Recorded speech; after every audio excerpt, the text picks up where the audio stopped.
There we go. So, hello. Hi, Heather. To start off with here, would you just like to say your name and where you are? Okay, so my name's Emilyn Claid, and I'm in London, South London. Mm-hmm. Okay, and the first question that we have, getting sort of right to the point, is who are you? Who are you as a person, as a human being? And that could be values, passions, interests, qualities, whatever you'd like.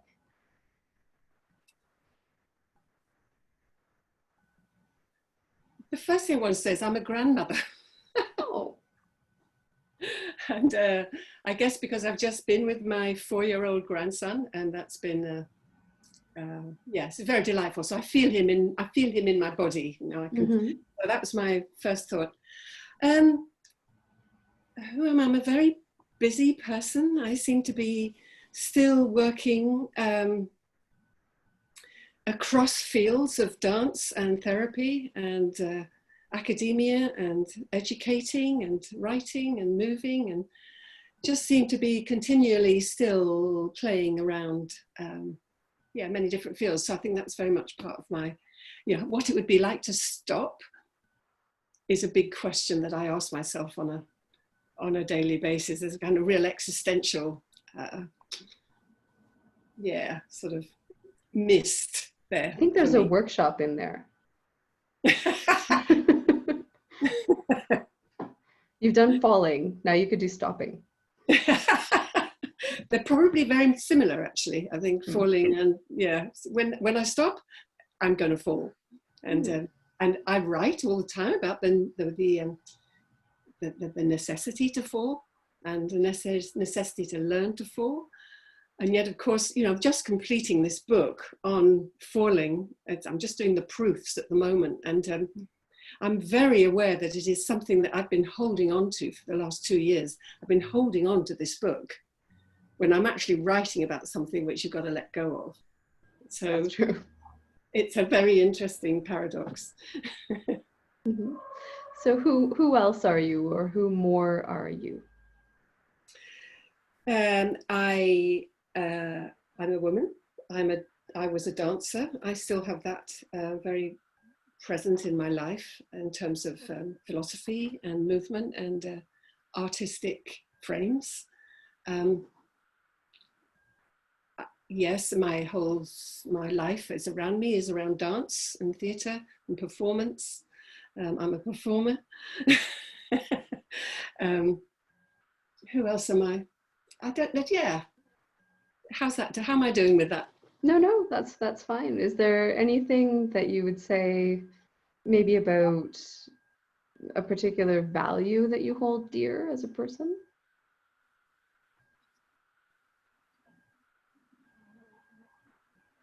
Yeah. There's no hierarchy. I feel very strongly that there's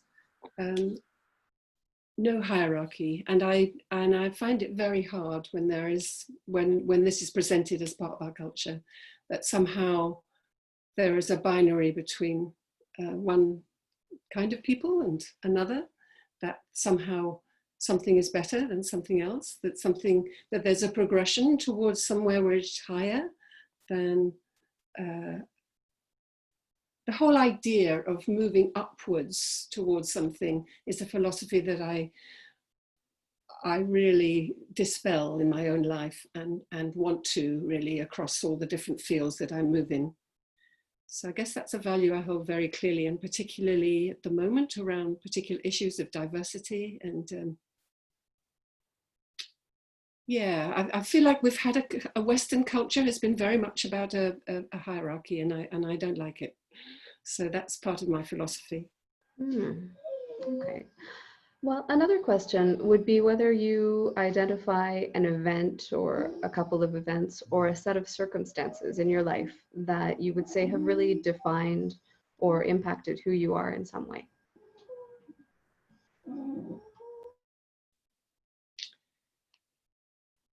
Yeah, I guess a sort of main focus would be I spent my early life as a ballerina, a conventional, traditional ballerina in her little tutus and her point shoes and all the rest of it. And at the age of 19, 20, when I was was sort of in companies and doing all that, I guess it dawned on me that I wasn't going to make it. And I think this is a really important turning point from a life that would have taken me on into that whole world of,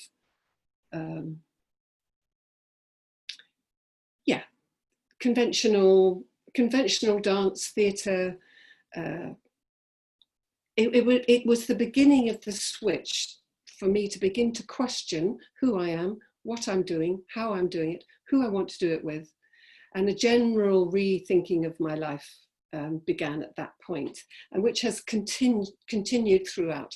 And some of those questions around young girls and what they are, the expectations of young girls, and we're talking now back in the 1950s when I was a young girl, how destructive those expectations can be, and how as important it is for young people to find agency through their own sense of who they are and how they do that.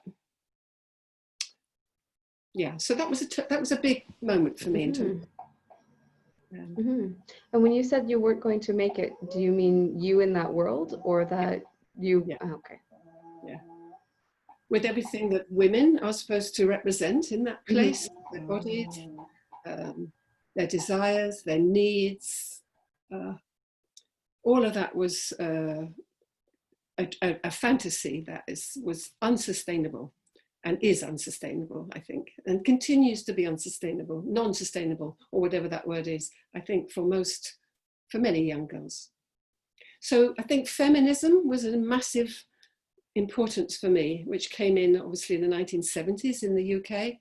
And I was very, very powerfully engaged with that through dance, and through thinking about women's bodies and sense of power and sense of agency. Which of course was also the same time that a lot of the Gestalt philosophy was very present. I mean, it was very present then in the 1970s in a very different way to what it is now, but certainly coming in, yeah. And that's another question that I have, is if you'd like to say anything about yourself, the way that you live yourself and experience yourself within your gender, or as a woman, or however you'd like to describe it.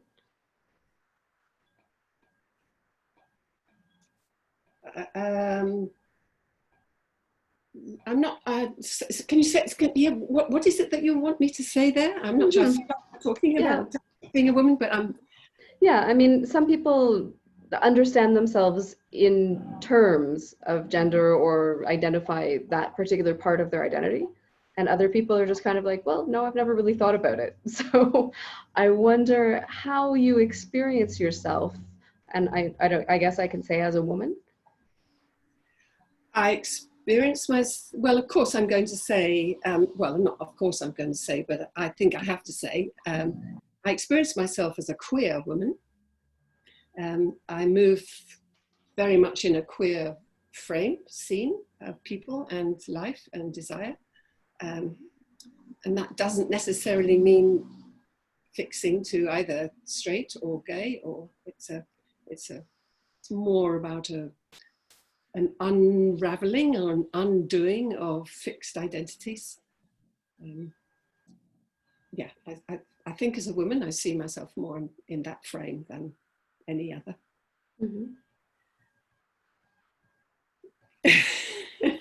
No, thank you. I mean, I wasn't necessarily, I deliberately don't ask anybody about sexual orientation, but it's a different part. I mean, it sort of blends between identity and living and things. Yeah, and I think it's crucially important actually to who we are, is how we identify our desire and our intimate relationships with others. I mean, I would hate to avoid it.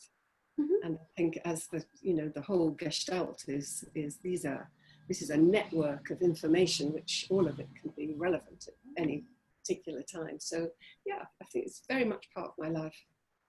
It gives me my energy, it gives me my sense of anger and creativity, and all sorts of things I think are really important. And it's also to do with falling And falling out of fixed identity is crucial for me. Mm-hmm. And has Gestalt process had anything to do with how you understand yourself as a woman, or has it been? Not so much as a woman, certainly as a person, I think. Yeah, I mean, it's such a combination, this whole thing of therapy, of dealing with looking at, well, for me, of looking at my own life and the traumas and the difficulties that went on in my childhood. And of course, there's some things in therapy and the relational practices of Gestalt that has supported me to come through a lot of that stuff. Yeah, I think most important for me was recognizing the difference between shame as an individual experience and a shame which is actually relational, or that there's always someone else involved with it. And that, I guess, the whole relational element of recognizing that I'm not alone was one of the biggest shifts for me in Gestalt training. And yeah, through the therapy, I think, if anything, that's been one of the major. And I thought, that's great, you know, because I don't really think a lot about, I'm not interested in healing or thinking that somehow therapy is about making people better. Or I do think, though, it is about relationship. And if relationship can be more fluid, more open, more alive, more creative, then I think that's pretty cool. That's really, for me, what's important. Okay. Well, another question would be, and this can be someone within or somewhere outside of Gestalt, is whether you identify another person, another human being who you would say has really influenced you or shaped you in your life in some way. Oh, so many. Particularly in the dance world, obviously, which is my first world. So yeah, I'm not sure about naming them. That's fine. Yeah. Just okay. Yeah, I'm just aware that this platform is going to be very open, and I'm just not sure. Yeah. Okay. If I name one or two, there are so many others that I would want to name, and I'm kind of, basically, I feel very inspired and moved, and my life is changed because of the relationships I've had with some wonderful people. Yeah, in dance, particularly. Yeah. Okay. Yeah, that's completely fine. And I think I know that this platform is about Gestalt, but I do think Gestalt is not the only place where many of the philosophies of Gestalt exist. And I think in the arts and movement and dance is one of the places where many of a lot of the Gestalt philosophy has already been present. It's already there in terms of how people connect and the more that I'm listening to the people who are coming on and doing these interviews with me, the more I think that we should be mining the arts almost as much as the psychology departments. Definitely. To find people who are looking for this meaningful, sort of creative, co-created experience. I think you're absolutely spot on, Heather. I think that is absolute, for me, these things are inseparable. Yeah, I mean, we're talking body mind. How can we not be looking? And we're, you know, I guess that's what's so important about Gestalt, to recognize that it's not an isolated community with all the answers. No. You know, actually, it's all out there. It's all out there. Different philosophies, different arts, different politics, different in law, medicine, all sorts of different areas where there's other ways of looking at relational practices. Yeah. Very, very much so. It's exciting. I think we've got a lot to learn from each other. Yes. Yep. And another question would be, how did you come into Gestalt? Obviously, ballet wasn't your thing at the end of the day, but... No, this was well, as I say, I left ballet in very, very early days. I was much more involved in the whole innovative new dance movements that were going on in the 1970s and 1980s. of which there was a lot of cathartic co-counselling going on. A lot of express yourself and get it out was going on, banging of cushions and stuff. And which, of course, as dancers, as physically, we were all kind of getting involved with. Then there was Clause 28 and the whole movement of HIV and what was going on for gay men particularly, but the whole liberation, as we used to call it, gay liberation. Then there was the Black movement and Black artists all emerging and finding agency. And what was your question? How you got to Gestalt in the middle of all of that. Where was Gestalt, or how did it come in? Or How did you two meet, I guess is the question. Oh, yes. Sorry, yes. So I guess, well, not till not till I was in my mid-50s did I retrain or add a training, which was the Gestalt training. And it really came through a friend, another Gestalt therapist. And she had just said, oh, yeah. Oh, well, okay, this is exactly how. At the time, I was working as a choreographer, making work for people, putting it on stage, all the rest of it. And I found what was happening was that I getting far more interested in empowering the performers to explore their creativity. In other words, to open the space for performers to invent themselves than I was in the piece I was creating. So I got much more interested in that empowering process. And then I was talking to this therapist and I said, I think what I'm missing is the tools to open that space more. And she said, oh, why don't you just go and do a 10-week course in Gestalt? And I know what she was saying right then. She said, you need to learn about phenomenological inquiry. You know, is that simple? You know, is that? And I guess that it was that simple. I just went and did a 10-week course. In fact, I didn't even finish it because my partner was having a baby at the time. So I didn't even finish the 10-week course. And I thought, oh yeah, that's interesting. And I did learn how to open that space through questions. So when I went back into choreography, I was able to, just to be, instead of fixing and saying, okay, I want you to do this, you know, I'd be able to say, so how are you when you try this? Yeah, it was like a different kind of opening of the space. And then, of course, everybody started crying. And then I thought, started bringing themselves in. You know, dancers never bring themselves in, but suddenly the space was open for them to start to bring their humanness into the room. And then I thought, right, maybe I need to go and shift. I need to shift my emphasis. So that's when I thought about doing the training.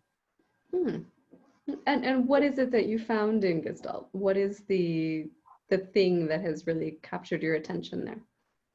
Oh,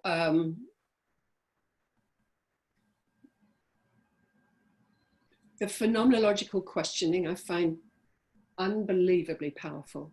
It's so simple and to change how I relate to people, to keep myself out of it and yet bring myself into it. So it's that combination of being able to be curious about, I'm curious about you.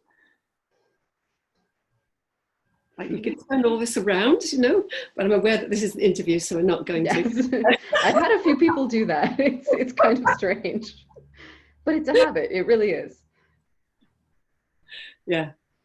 On the other hand, I'm totally narcissistic, so I can really appreciate you asking me questions, allowing me to... Healthy self-aware narcissism, right? Right. Okay. Yeah. Okay. Also, and so another question, sorry.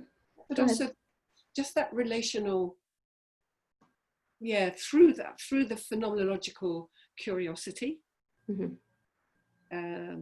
Just that kind of open, that sort of being with the relationship, really. I guess I like that a lot. And what have you done with it? What have you done with Gestalt? With Gestalt? Well, I guess I've earned some money. Hmm. I have a private practice. And yes, I have a private practice with both clients and supervisees. And I think actually I'm going to start doing a bit of teaching. I feel that's been the missing link in the last, since I qualified, which is now 10 years ago. I think I want to be doing some teaching. I want to be sort of giving back some of the stuff that I've learnt, and have that different kind of dialogue. Yes, I was going to invite you to do some of that, but then the plague happened and here we are. So, okay, well, another question would be whether you feel like you're part of a Gestalt community. Does that phrase mean anything to you? I think that's why I would like to do a bit of teaching, is that I don't feel I'm part of a Gestalt community. But then there's several sides to that. I mean, you're talking to someone who is quite, I like aloneness. I like independence, aloneness. I'm not someone who likes to be in a big community. I'm much more on that. I'm part of that, what's it called? It's one of those personality disorders. I can't remember what they're called anymore. Schizoid, one of them. I'm much more on that side than I am wanting to be very close. So I quite appreciate being alone, but at the same time, yeah, no, I'm definitely missing, like, and actually the other part of that, of course, is that I still do have a community, but it's a dance community. And I think as I now come out of that, as I get older and I'm coming out of that, I will be looking for more of a Gestalt community. That is not something I know much about as to how to find that, but I'm hoping the teaching will open those doors. Okay. Well, another question would be what challenges you would say you faced within or around or in relation to Gestalt somehow? Well, probably almost the same thing as I've just said. I'm not good with all the conferences, and I'm not good with Confluence. I'm not interested in all the sort of natter. And I also find some of the Gestalt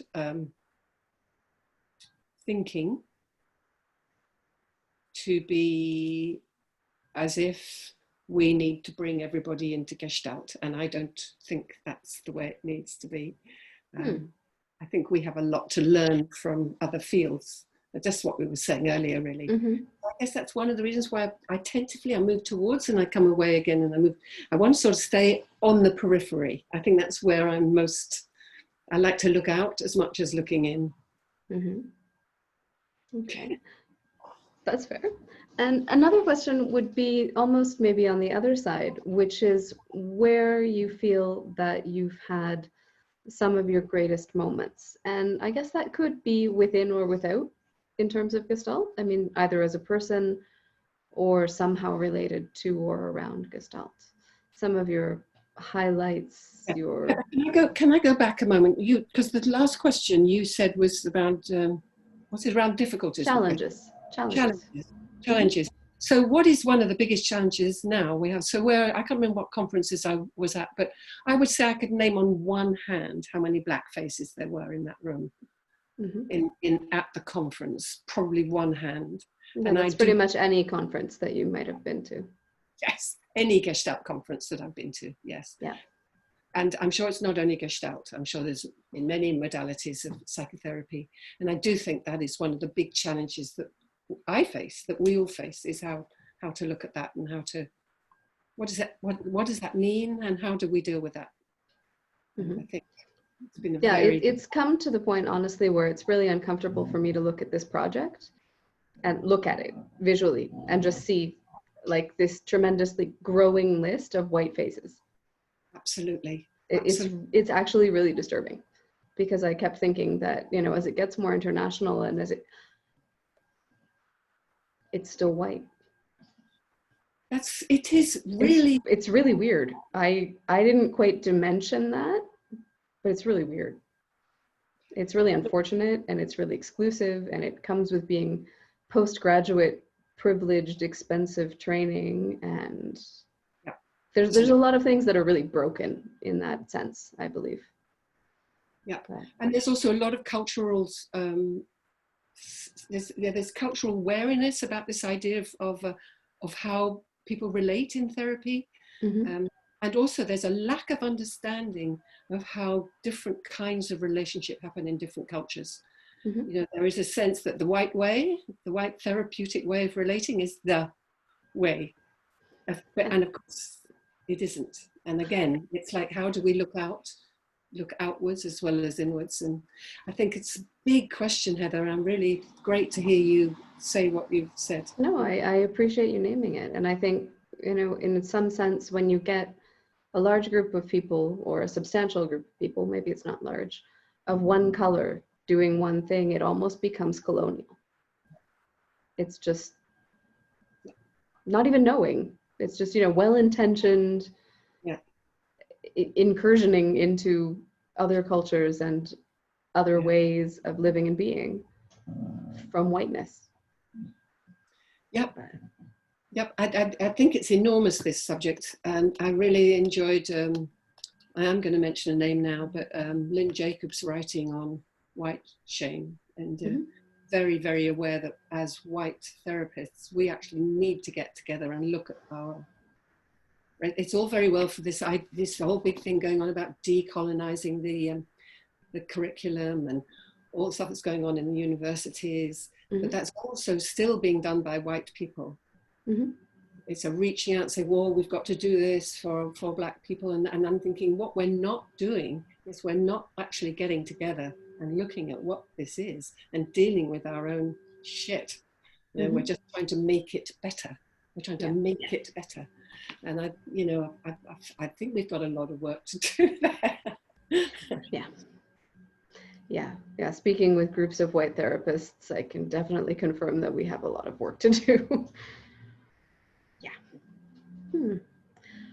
So yes, those are definitely challenges for self and for Gestalt. And and the privileges I have are so massive. You know, I have enormous privileges, I know that. And it's a big one. Well, so maybe take some of the fun out of it if it's framed as privileges, but did anything come to mind as some of the highlight experiences for you? I mean, really suck the fun out of that question. Of Gestalt? In Gestalt, or maybe as a person. I don't know where you feel like you've had, you know, some of those. Well, I have loads of highlights all through my life. I mean, most recent, as we're talking about Gestalt, I guess what I have enjoyed, and I know this is difficult for many, many people, and that's part of it's risky, but I so enjoyed, for instance, in Toronto at the conference there, I so enjoyed working with therapists in a room where we can move and looking at some of the stuff around some of the somatic work around grounding and falling and being with the ground, and talking about working with, relating to each other around the sense of gravity and being grounded and what that brings up psychologically, philosophically, aesthetically, in all sorts of ways. And so I really enjoy that work. Really, I think that for me has been, and yet I also know how difficult it is for therapists to think about or sense being with the physicality of bodies and movement. So that's the latest. That's one of the most recent Gestalt highlights. Okay. Well, in my life, well, as I said at the beginning, I mean, being a grandmother is unbelievably delicious.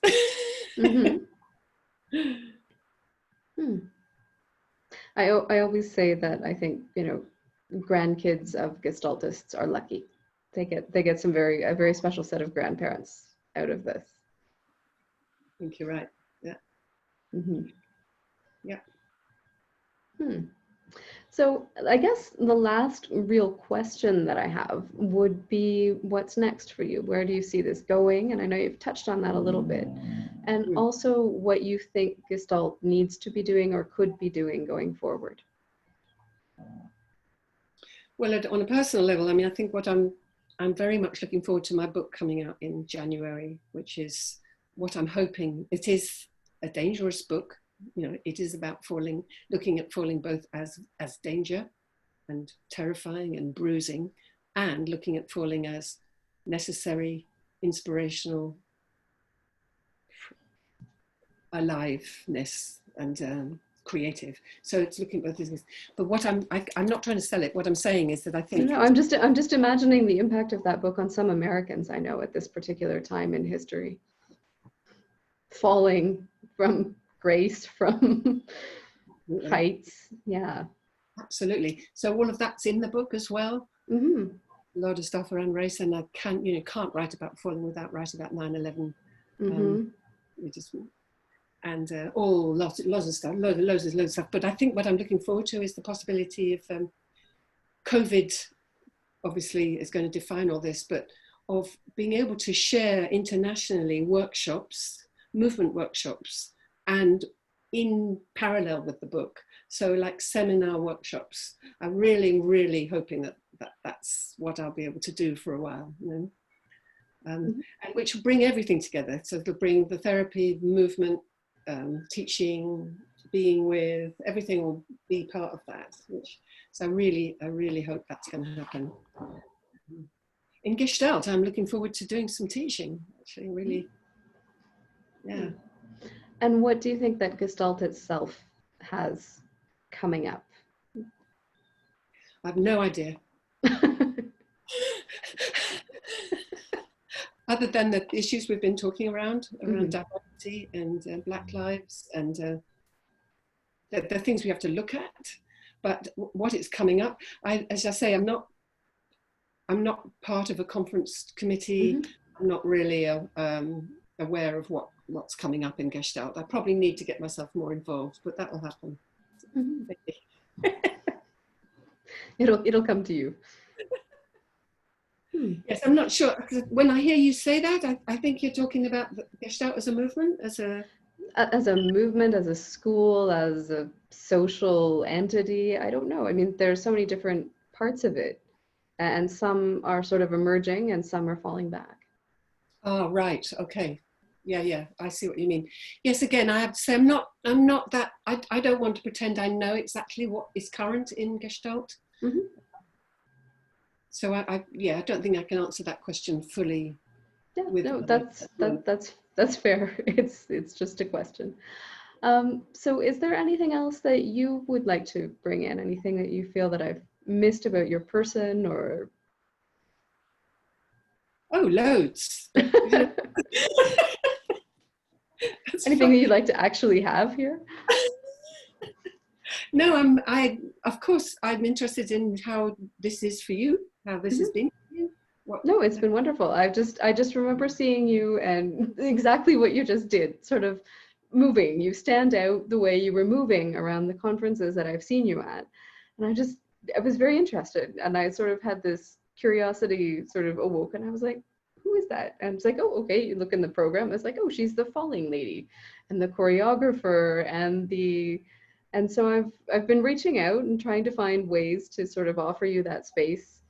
I guess I kind of organize things the way you started to choreograph. I open the space and let people do what they need to do. Yeah. And I'm just interested and curious. And so I appreciate your time. And I really appreciate the questions you've asked, Heather. And just, I was a bit nervous at the beginning, but I feel like it sort of moves into something a bit unsure. No, I mean, this project is just my projected need for an exaggerated kind of intimacy. I've managed to frame it so that it's okay for me to ask like just fairly intimate questions of random strangers. So it's worked out well, and thank you for playing along with that. I do have actually one more question. Maybe can you just tell me about your tattoo? I'm kind of curious. It keeps popping up on your hand there. Oh, it goes all the way up. Yes, it goes all the way up. I had one done here like, must be 30, 40 years ago, and it sort of winds around. And then it's really only 5 years ago, and I thought, you know what, I really want to extend this. So I just got them all done, and it kind of goes all over, and you know, Okay. yeah, I love it. I really like it. Yeah, I was just noticing it and I was kind of like, oh, that looks interesting. Okay. So, well, if that's good for you, we could end it here. And I just would say thank you very, very much for your time. It's a pleasure. It's lovely to talk with you.